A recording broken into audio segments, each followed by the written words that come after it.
কথাই কওঁ যে হিমন্ত বিশ্ব শৰ্মা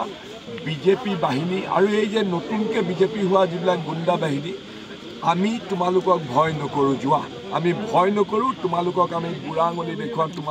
তোমালোকে যিটো ভয় আৰু সন্ত্ৰাসিত কৰিব খুজিছা আমি মুঠেও ভয় নকৰোঁ স্বাভাৱিকতে চব পুলিচে সহায় নকৰিলে এইটো কেতিয়াও নহয় কাৰণ আপোনালোকে আচৰিত হ'ব এই যিখিনি দুষ্কৃতিকাৰীয়ে কৰিছে তেওঁলোকৰ আগে আগে ডুমডুমীয়া আউটপোষ্ট বুলি কৈছে যিবিলাক প্ৰত্যক্ষদৰ্শী মই নাজানো দুখন স্কুটাৰত দুজন চাৰিজন পুলিচে তেওঁলোকক এস্কৰ্ট কৰি লৈ গৈছে এতিয়া পুলিচে যদি নিজেই যদি লগত থাকি পেলাই যদি আমাৰ কংগ্ৰেছৰ কৰ্মী আৰু নেতাসকলক এনেধৰণে আক্ৰমণ কৰে ইয়াতকৈ আৰু দুৰ্ভাগ্যৰ কথা কি হ'ব এইটো আৰু একেবাৰে বানানা ৰিপাব্লিক হৈছে তেওঁলোকে মানে যি মন যায় তাকে কৰে আৰু তেওঁলোকে ভয় আৰু সন্ত্ৰাসৰ ৰাজত্ব কৰিব খুজিছে আৰু আচৰিত লাগে মই তাকে কৈছোঁ যে পঞ্চায়ত নিৰ্বাচনতো যদি তেওঁলোকে এনেকুৱা ধৰণৰ নিকৃষ্ট পন্থা অৱলম্বন কৰি মানুহক সন্ত্ৰাসিত কৰিব বিচাৰে আৰু এইবিলাক চব অপৰাধী এইটো কথাও ঠিক ৰকিবুল হুছেইনক যেতিয়া আক্ৰমণ কৰিছিলে ৰকিবুল হুছেইনে গোটেইবিলাকৰ নামেৰে সৈতে আমাৰ মুখ্যমন্ত্ৰীয়ে দেখোন বিধানসভাৰ মজিয়াতে নাম দিছে পুলিচেতো কাকো এৰেষ্ট নকৰিলে আমাৰ যি MP শ্ৰীযুত প্ৰদ্যুৎ বৰদলৈ ডাঙৰীয়া আৰু আমাৰ বিধায়িকা শিৱামণি বৰা ডাঙৰীয়ানীৰ ওপৰত আজি ভাৰতীয় জনতা পাৰ্টিৰ ভেৰুনীয়া পোহনীয়া গুণ্ডাই সাংঘাতিকভাৱে তেওঁলোকৰ ওপৰত আক্ৰমণ কৰিছে তেওঁলোকৰ গোটেই 4-5খন গাড়ী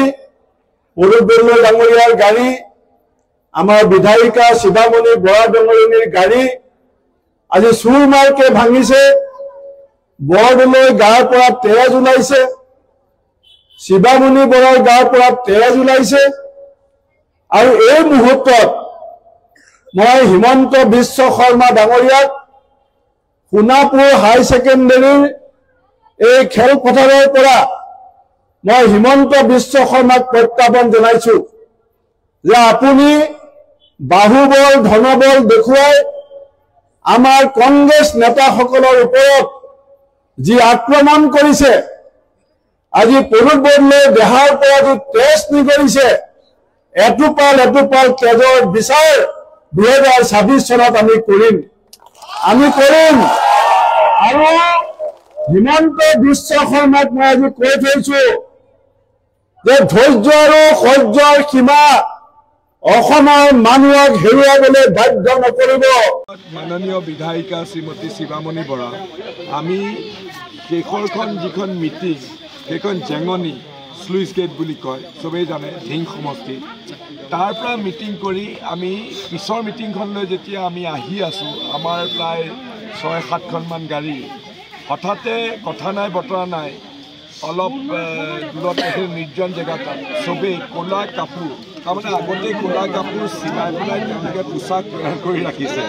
মুখত ক'লা কাপোৰ বান্ধি হাতত দীঘল ৰড আহি পেলাই এফালৰ পৰা আমাৰ গাড়ীখন মোৰ গাড়ীখনকে আগভতি ধৰিছে মোৰ গাড়ীখন অবভিয়াছলি তেওঁলোকে চিনি পায় যে এইখন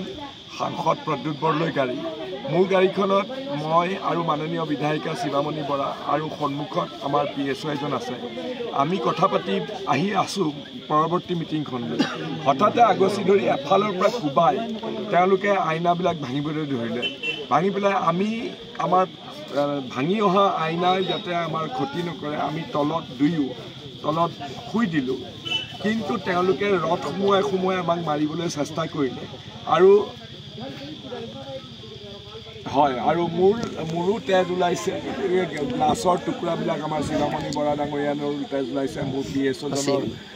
তেওঁলোকে হত্যা কৰিবলৈকে উদ্যত হৈছিলে কিন্তু ভাবিলে আচৰিত হয় লাগে যে এইবিলাক হঠাতে মানে তেওঁলোকে প্লেন কৰি ৰাখিছে ক'লা পোছাক পিন্ধি প্ৰত্যেকেই আৰু আচৰিত লাগে যে তেওঁলোকে প্ৰতিটো পৰিকল্পনা যেনেকৈ উগ্ৰপন্থীয়ে সন্ত্ৰাসবাদীয়ে যেনেকৈ এম্বুছ কৰে যে এইটো ৰাস্তাৰে আহিব এইটো ৰাস্তাত এইখন গাড়ীক আক্ৰমণ কৰিব লাগিব এনেকৈ চাৰিওফালে দুইফালৰ পৰা আহিছে খালি গুলি কৰা নাই কিন্তু দীঘল ৰডেৰে আমাৰ মূৰত মৰিয়াবৰ কাৰণে চেষ্টা কৰিছিল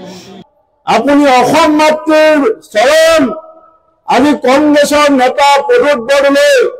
শিৱামণি বৰাই নিজৰ তেজেৰে ধুৱাইছে স্বাধীনতা সংগ্ৰামতো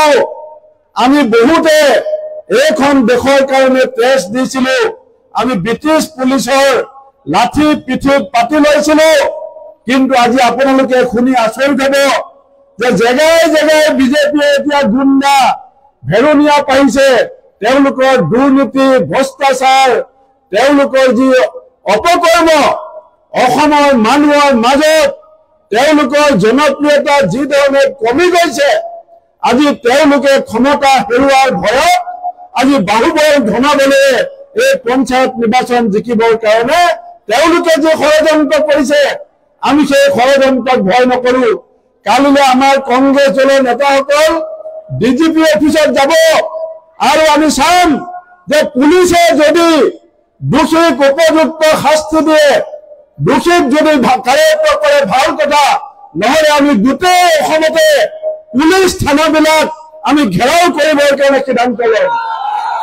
সেইকাৰণে ৰাইজসকলে ডেফিনেটলি পূৰ্ব পৰিকল্পিত নহ'লে খন্তেকতে মানে হঠাতে হোৱা কোনোবাই আৱেগিকভাৱে কৰা বস্তু নহয় কাৰণ তেওঁলোকে দুইফালৰ পৰা আহিছে তাকো ক'লা পোছাক পিন্ধিছে ক'লা মুখত ক'লা কাপোৰ পিন্ধিছে এই অন্ততঃ 10-11টা মানে ক'লা পোছাক পিন্ধিছে আৰু কংগ্ৰেছ কৰিবলৈ আহিছে এনেকুৱা ধৰণৰ অবাইচ ৰেলীও পাতিছে আমি এটা কথা নিশ্চিত যে তেওঁলোক বিজেপিৰ আমাৰ বিজেপিৰ নেতাসকলো ইয়াত বোলে বাহৰ পাতি আছে গতিকে আৰু এইটো একেবাৰে অৱধাৰিত যে এইটো বিজেপিৰ গুণ্ডা বাহিনীয়ে এই এনেদৰে যেনেকৈ চামগুৰি বিধানসভাৰ উপ নিৰ্বাচনত যেনেকৈ তেওঁলোকে প্ৰণালীগতভাৱে আক্ৰমণ কৰিছিলে ইয়াতো কিন্তু ভাবিলে আচৰিত লাগে এইটো এটা পঞ্চায়ত নিৰ্বাচন এইটো বিধানসভাৰো নিৰ্বাচন নহয় এনেধৰণে আক্ৰমণ কৰি আমাক হত্যা কৰাৰ যিটো পৰিকল্পনা কৰিছিলে ভগৱানৰ কৃপাত আমি দুয়ো বাচি আহি এতিয়া পুলিচৰ ষোলগুৰি আউটপোষ্টত আমি আহি উপস্থিত হৈছোঁ